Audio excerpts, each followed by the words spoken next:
N.A.D.A. Detour. That's Oh, all I got. yeah. We're not breaking consistency. We are innovating. Hmm. So we're N.A.D.A. and we're going to look at two films that are film noirs. The first one is The Hitch-Hiker that was made in 1953, and the second one is Detour that was made in 1945. So do we have any similarities that we want to talk about right off the bat? Um, Ooh. I have something I can jump in with. Are you can go, Naima, if you want to. Oh no, It's you okay. can go. Go Are you ahead. Go sure? ahead. No, I was just nodding to be like, you're Oh, good. You're oh, doing okay. well.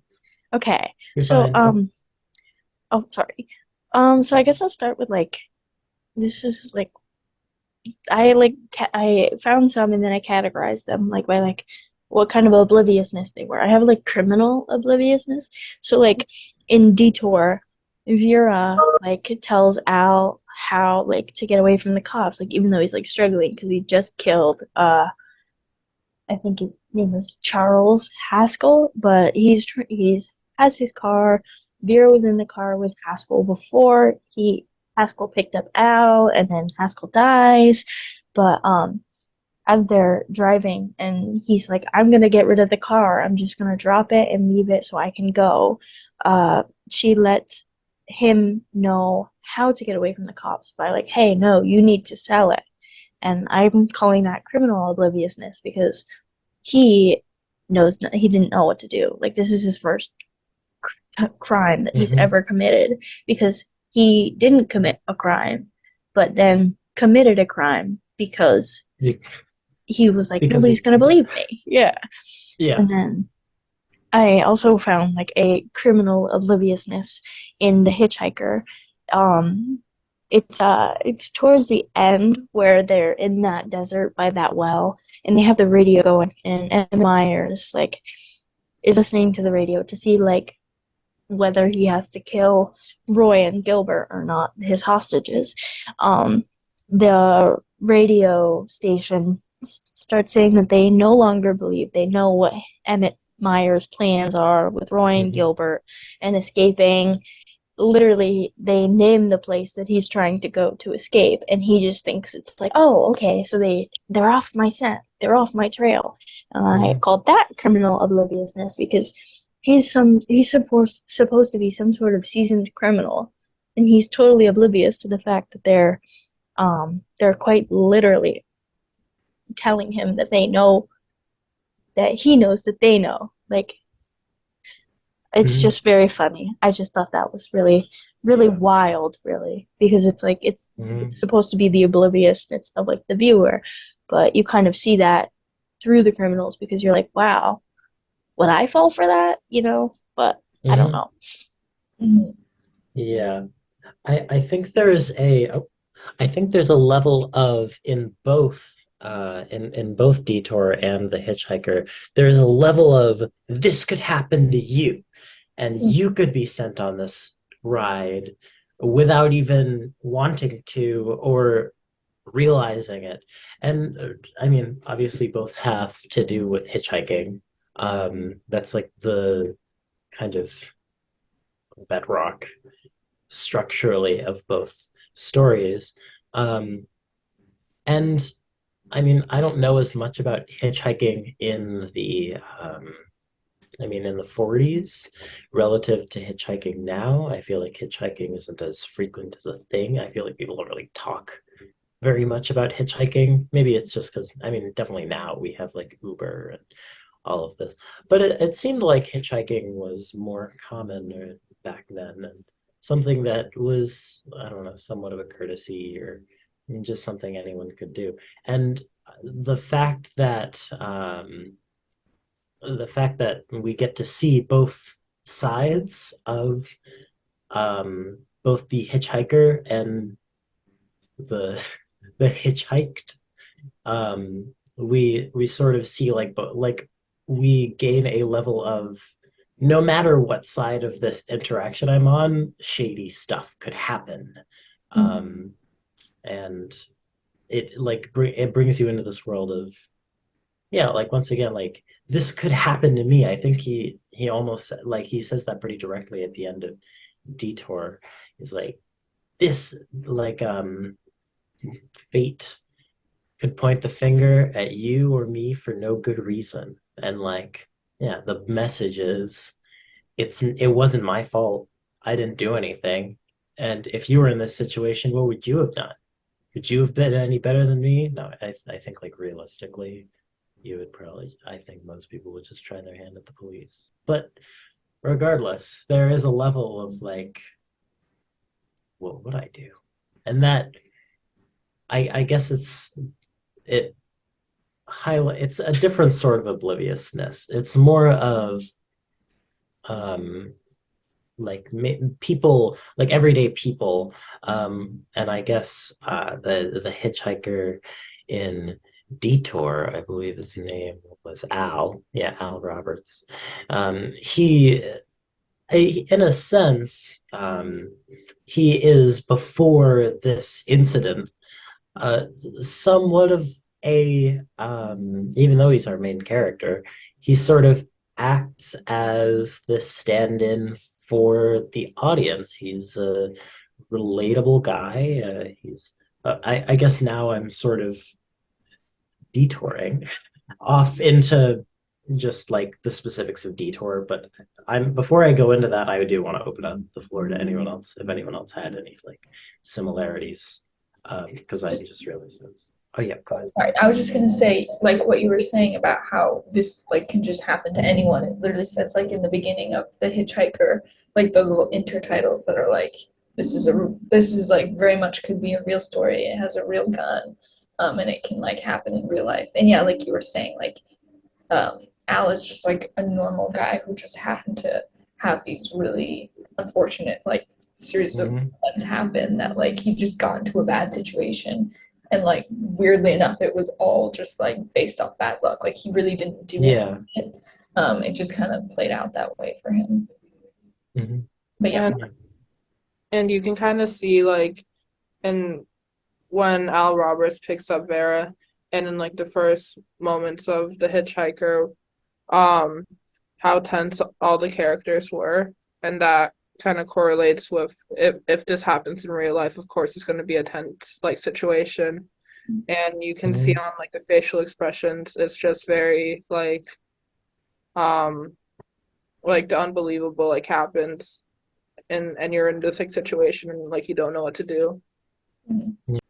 I also like agree. I agree with everything everybody just said. Like I especially Naima, the way that you pointed out that like Al kind of is the viewer. Like I didn't really Mhm. realize it, like that much about it, and like I was like he kind of feels like me. Like I kind of feel like Al. Like I could Yeah. be Al, but like especially because it just feels like he's a stand-in for the viewer because like you Mhm. know, and most things like he didn't know what to do with the car. Like that was my whole point. He didn't know what to Yeah. do with the car, and then um he's just not what Mhm. Myers is, which is also like a big difference. And even though they're both oblivious, like Yeah. Vera is more the seasoned criminal, and she's like she in a way she feels like more of the mastermind than Al is Mhm.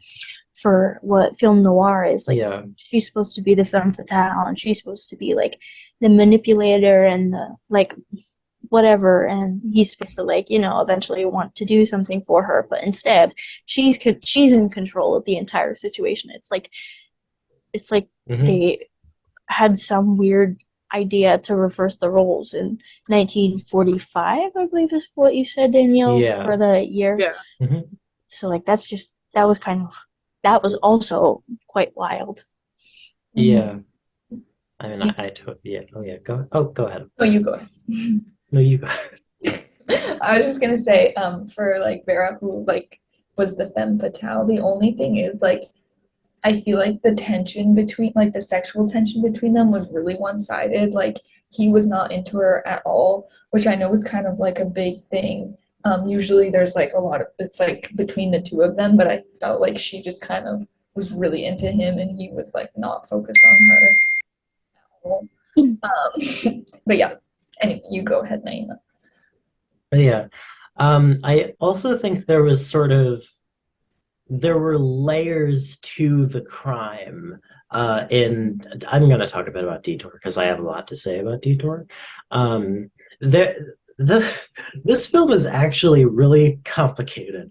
I mean, we've been talking in class about film noir and like how there's sort of this idea of this sort of underbelly of crime that's right under the noses of the masses.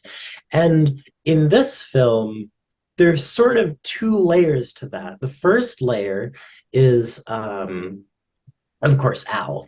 I mean, Al is, I really ultimately, he's just a guy that was caught in the wrong place at the wrong time. And, he was trying his best he was thrust into the world of crime. Um, but I mean, he really wasn't any different than, I mean, probably most other um, poor like musicians in New York. He was trying his best. He was trying his luck in Hollywood, along with his fiance. Um, and I don't actually. I think they might have been engaged. I believe they were engaged. Yeah. Um, but yeah, he was trying his luck, and I think he speaks to a certain type of individual in the 40s who's trying their hand at like following their dreams. And yeah, I mean, he's really exudes main character energy, and he's pretty likable for the most part too. I think he's a very enjoyable character, and the fact that he is so likable and to some degree relatable makes it so that he doesn't feel like the crime syndicate in the same way that we would think of for I mean, like Emmett Myers in the other movie, The Hitchhiker. He's just a guy, and he's thrown into this sort of web of his own crime that he now has to deal with. And this femme fatale is on one hand like trying to sort of like tie him up and like just get money out of him, and is also like kind of guiding him along and being like, you don't know the first thing about crime, and like kind of um and like she's kind of that other layer. And then the other layer is on top of all of this, the fact that Char- the fact that Charles Askell has he himself was trying to manipulate um that his old man. He was trying to get his money, and he was doing some shady money stuff as well. And Al didn't know about that when he got into the car, which makes it so that he may have incidentally killed him, but he himself was also contributing to this other underbelly of crime. And just like it's it's so deep, it's so layered, it's like really good. And like it reveals both a idea that there is sort of an underclass type of crime, and then also alludes to this upper class crime doing. And it basically is like, none of these worlds are safe, they're all crime invested, everywhere is crime, you're not safe. And that's the movie basically. But I'll open up the floor to anyone else. Real quick, Oh real yeah, quick. go ahead. Um, Before we like transition to anything else, like not about layers, I just as soon as you said like the other layer, all I could think of was an onion, and then ogres are like onions. They have Ogres are like layers. onions. Ogres Yeah, have noirs are like I'm onions. sorry. I had to. I had to. But Yeah. also, Al kind of looks like Mark Ruffalo. That's all. That's all I have to say about that. I see Fair that. enough. I mean, I see that. It's like very faint, but Yeah, to add on to what you were just saying, Naima, about like how you said this in the beginning, how Al is just like a really likable guy. Like he's like, because we can relate to him. And I think the difference between him and like the characters in The Hitchhiker, well, first off, Emmett Myers, who is probably like the main guy that we're kind of Mhm. supposed to be following, we weren't introduced to him first. We were introduced to like Gillen Collins first. And then he kind of just shows up out of nowhere. So like it's a little disorienting, but Mhm. with Al, like he's introduced first, and then the Yeah. audience can kind of attach onto him first, which is why like when he goes through all these like unfortunate situations, we Mhm. can like feel it too and not relate to it, but like a little bit. Yeah.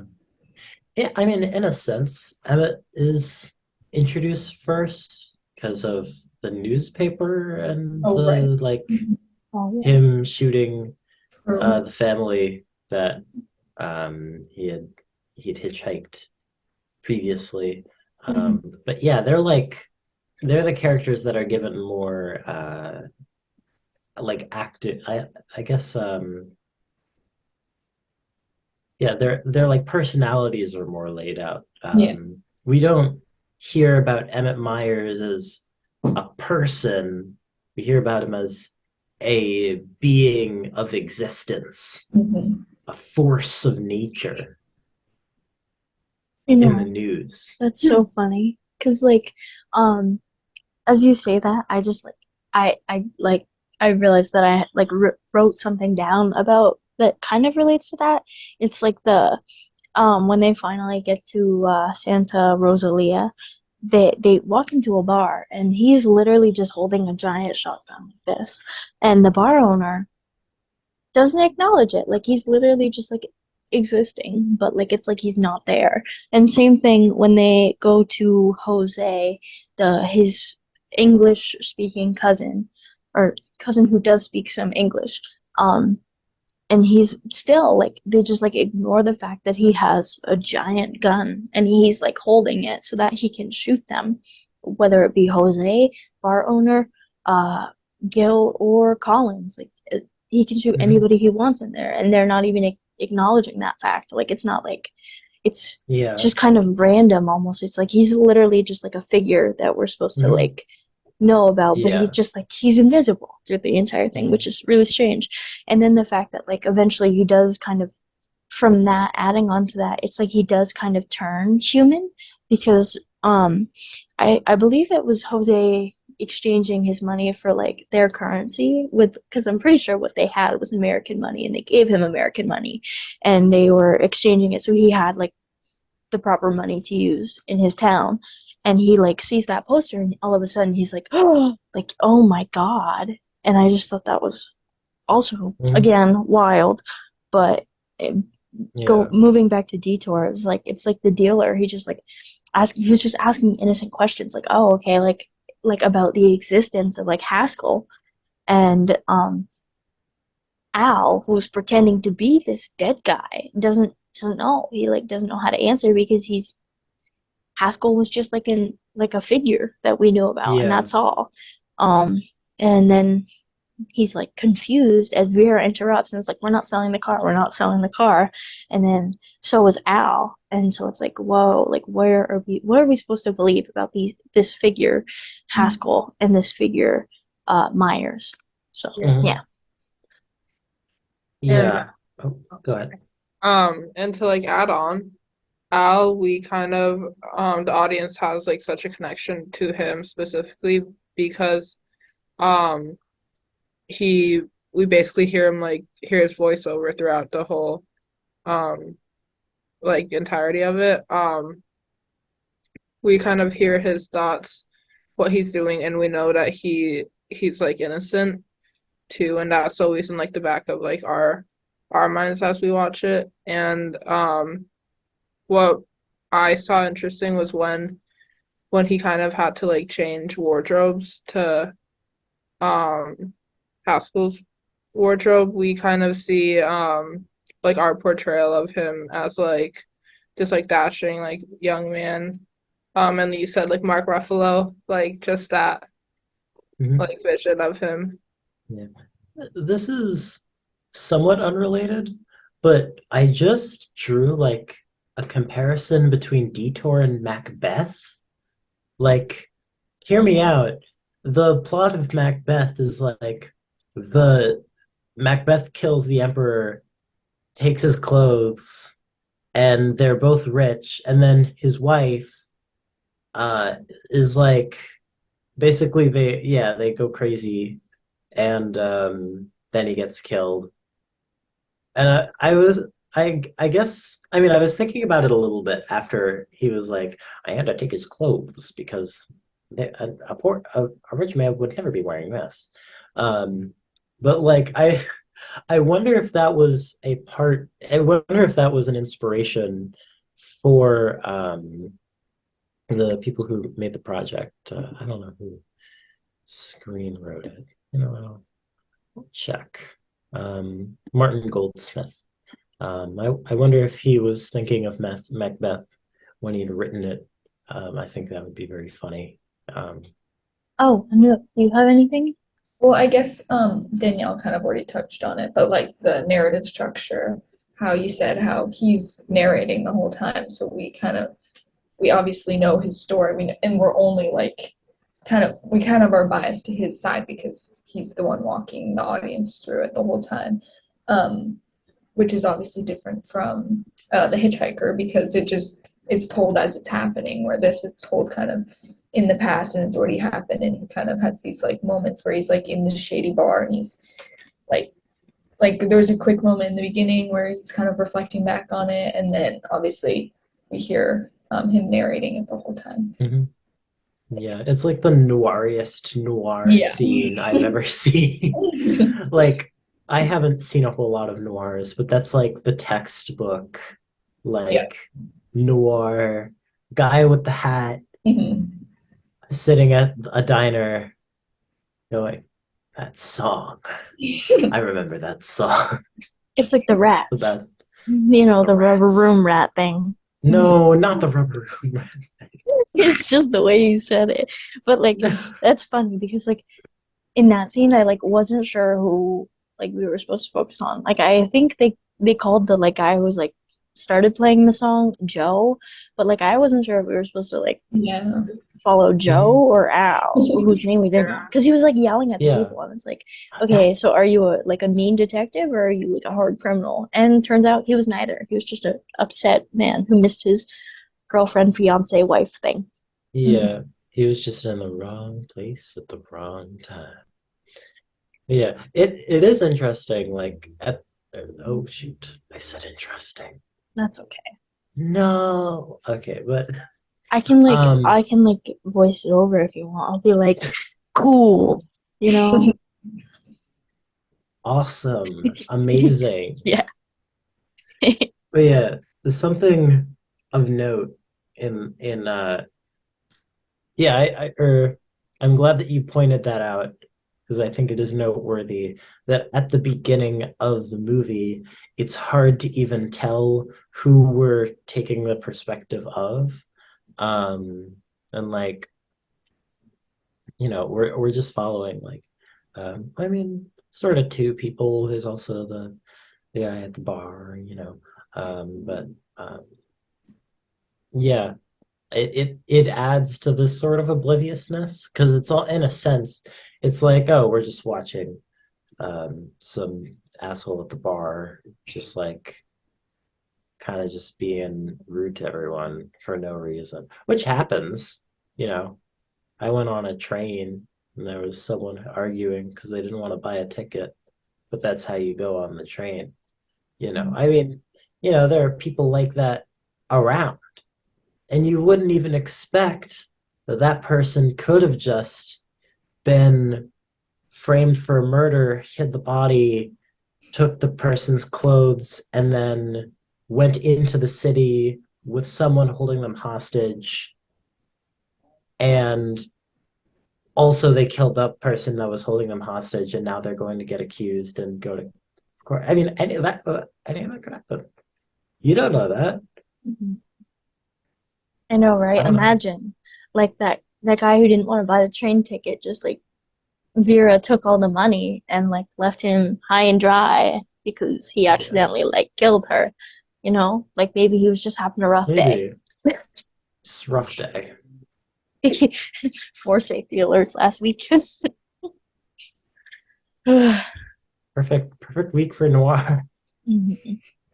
And I do want to mention, sorry, that Emmett, Myers, and Haskell, they have, for me at least, they had like a very similar like vibe in like the beginning with the car.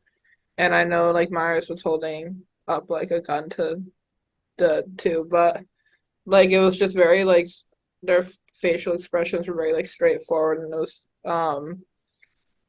I just got a very similar like mysterious thing going on with them. Mm.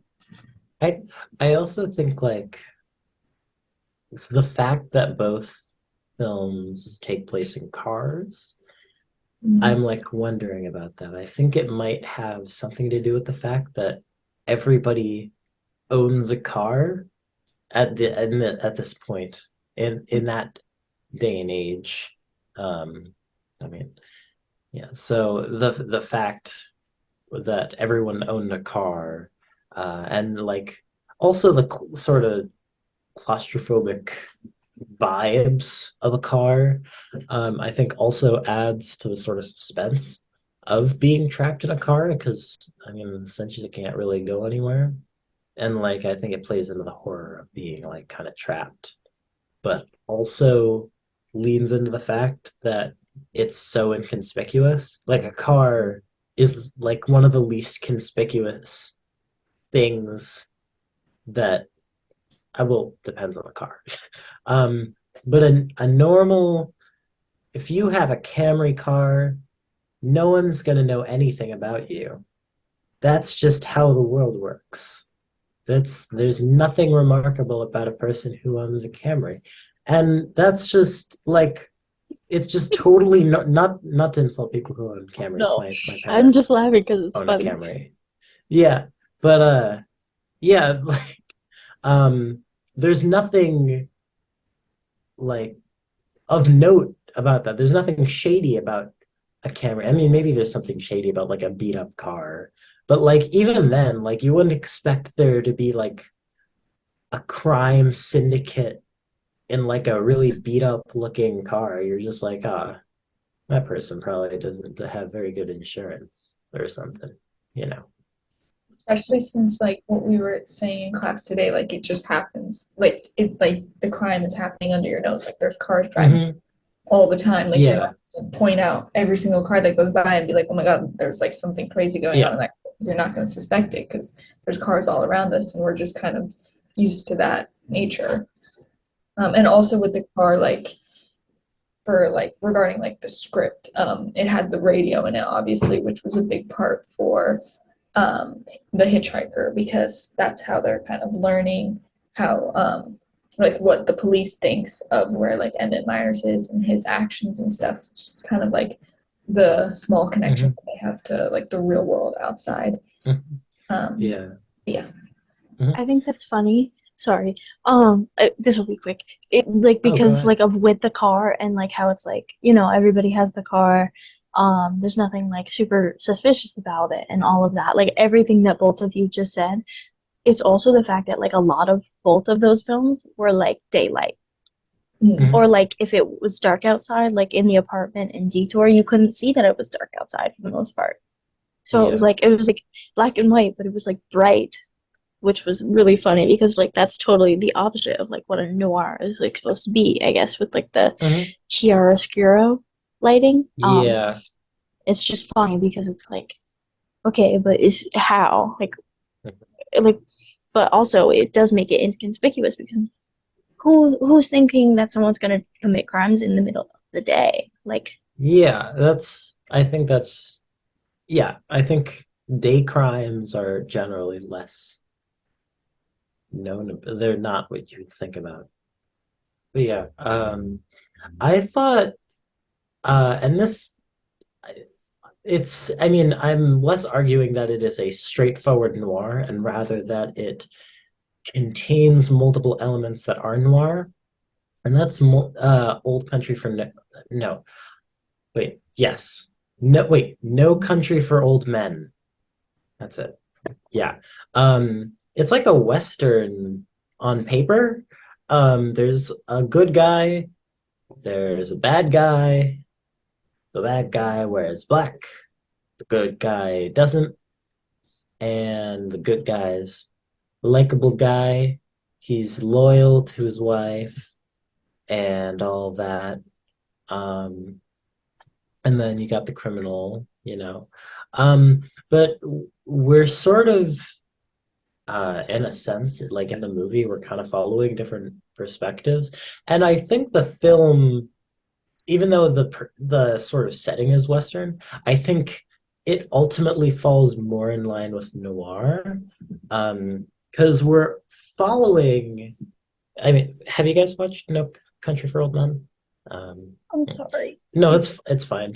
Um, I highly recommend it. It's super good. Also, like super smart, which is one of the things I'll talk about a little bit. Oh shoot. I also don't want to take up too much time because It's I'm okay. now realizing that we have very little time, and this is supposed to be a quick thing. But It's like okay. Anton Chigurh is the bad guy, and basically the like the main plot point of the film that ticks everything off is main good guy finds a bag of money. He's gonna give it to his family, and yeah, he takes the bag of money and basically just tries to run as far away as possible. And Anton Chigurh is the bad guy, and he's trying to kill him. And he's just a nasty guy. But whenever we follow Anton, we have this like he's like total assassin, like the stealthiest, like a stealthy as hell like killer. He like takes off his shoes when he's walking on the carpet so no one sees him. He goes into a different room that isn't occupied in a motel, feels how thick the walls are so that when he goes into the other room he knows that he can shoot through that wall to kill anyone who's hiding behind there. um there's a scene where our main character, who I mean, he's not an outlaw, but he's already. I mean, it's the West. Laws are sort of gray. Everything's a little less black and white. But there's a scene where like he knows that these drug cartel people are after him, and he sees that his room has the blinds closed when he left them open, and he's like, "Take me to another motel." And these are like really subtle things that you could very easily miss, but like they really do have this like I know that you know that I know that you know that I know energy, and it's yeah, that's like kind of that's how I feel about it. And it's funny because the one detective that's actually in the movie is like kind of useless. He like gets to the crime scene always right after it's too late. But yeah, that's that one. I'm sorry I totally took up No, all the time, but it's okay. that Still was got a my minute and 30, so I can do this because I'm yeah, totally you got it. reaching. So mine was gonna be like the whole Fear Street trilogy. There's three. They like kind of take place in the different years. It's like 94, I think, 76 or 78, and then 1666. So like the whole premise of it that like kind of makes it a noir itself is there's like one double deceptor. He's the bad guy and the criminal, but he's also the detective. But the thing is, not all three of the movies kind of show him as the he's a cop. So he's a cop, but he's also the bad guy. Like he it's kind of like a bad family. Like that's the whole criminal thing, but like it kind of goes through all of that. And there's one femme fatale that starts every event really in each movie, but like in general, the start, which like 1666, there's one femme fatale who like is at fault. So I just yeah, it's a pretty reach, but it's also they're all like generally super dark. Like they're all filmed in like night. Yeah. That's super cool. Bye. This is super I don't know fun. why I'm doing the grabby hands. I know, like Like, like the Should we, mall should we wave. stop recording or just wait for it to stop?